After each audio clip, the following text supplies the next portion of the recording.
Good. Can we get the slide up?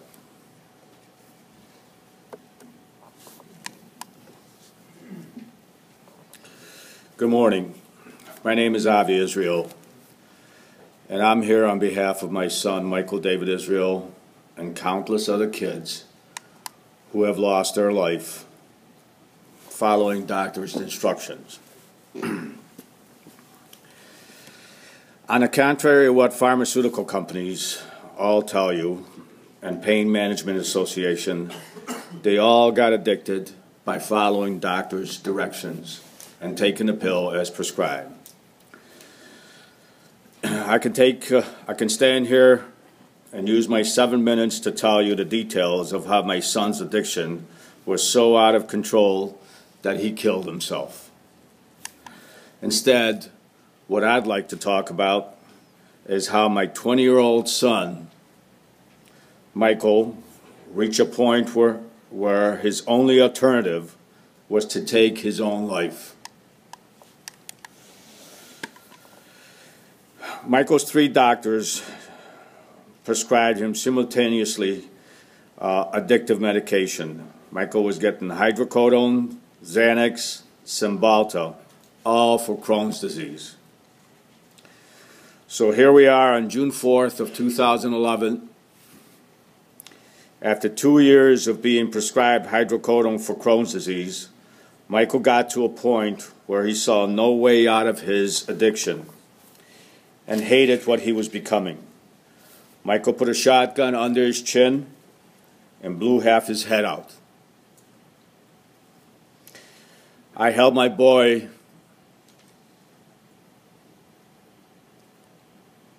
as he took his last breath in my arm.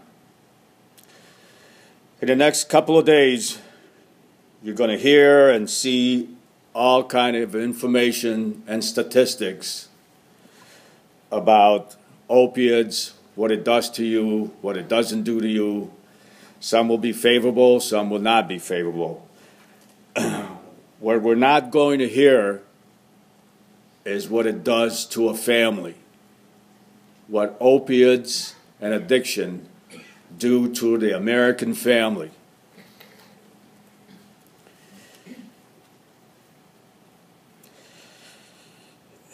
The unspeakable devastation it leaves behind. Now you imagine your loved one having to use opiate as a treatment.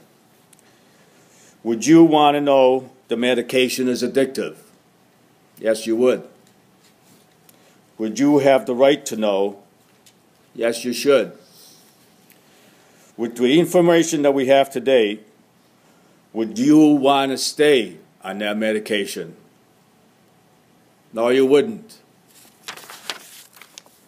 The problem with all opiates, we have been misled by pharmaceutical companies, by their mouthpiece, the Pain Management Society, that the drugs are safe.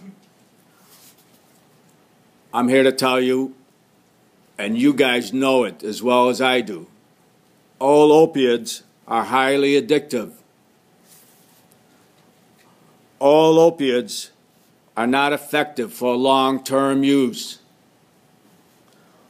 All opiates cause depression and thoughts of suicide. All opiates are nothing but synthetic heroin. Heroin is illegal in the U.S., so why are we putting it in the form of a pill? So those of you on the panel, if you don't agree, raise your hand. Mr. Rappaport.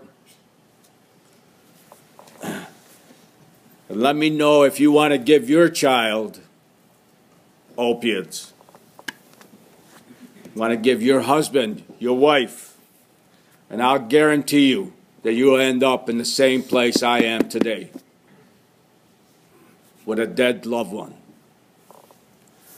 Our society have been lied to, have been misled, have been lied to by Big Pharma and the rest of their cronies, the Pain Management Society.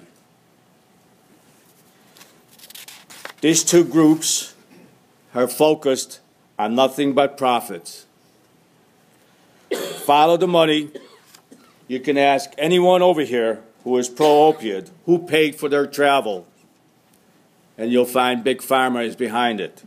You can ask any one of the pain patients over here who paid for their travel and how did they get here. You can find Big Pharma right there. One way or another, Big Pharma is involved in this. Purdue was fined $600 million for lying to the American public. How can we trust that any pill that they put out is safe? How can we believe anything they say? We rely on you, the FDA, to do a job of protecting us. But for the life of me, I can't understand why that pill is still on the market after knowing what they lied.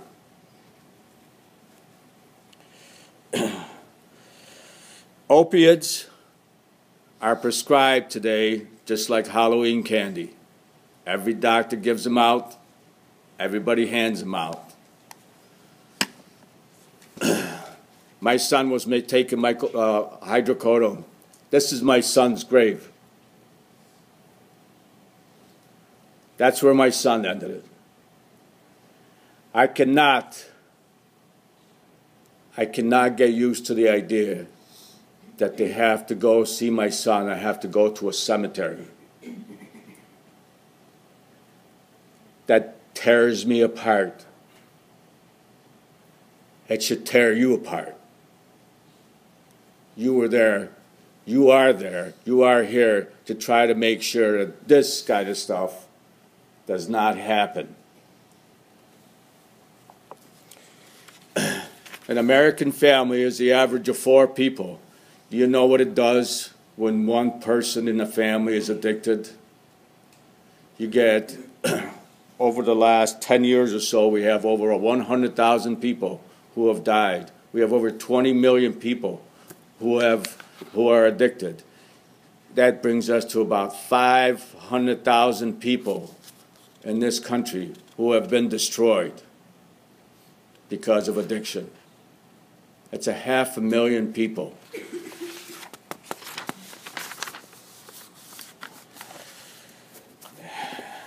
Ask any one of us who went through it or going through it right now what it's like to have a loved one addicted.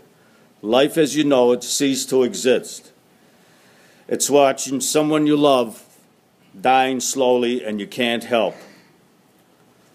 And all of that can be avoidable if we inform the medical community and the public in a very strong, unmistakable way. You are taking a medication that can destroy your life. You've been entrusted with this job to serve as the people's protector. Stop passing the ball around and do your job. If you go back 60 years, that's what Hitler did. No. He brainwashed the people that the Jews are subhuman. You know, Big Pharma is back as Hitler, and the Pain Management Society is their Gestapo. And you at the FDA are keeping quiet. All addicts are not subhumans. Michael was not subhuman. Adrienne McDonald was not subhuman. Daniel Plasek was not subhuman. Adam Stroka was not subhuman. You can change all of that today. Please, please, have strong warning on the bottle. This medication can be addictive. Let the doctor inform us of the danger.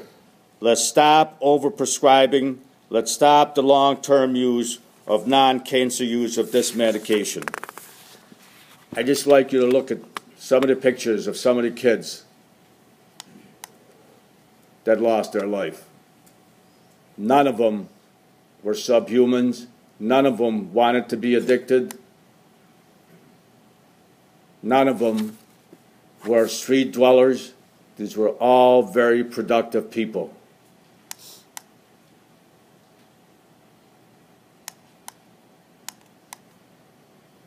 Thank you. Thank you. Mr. Jackson?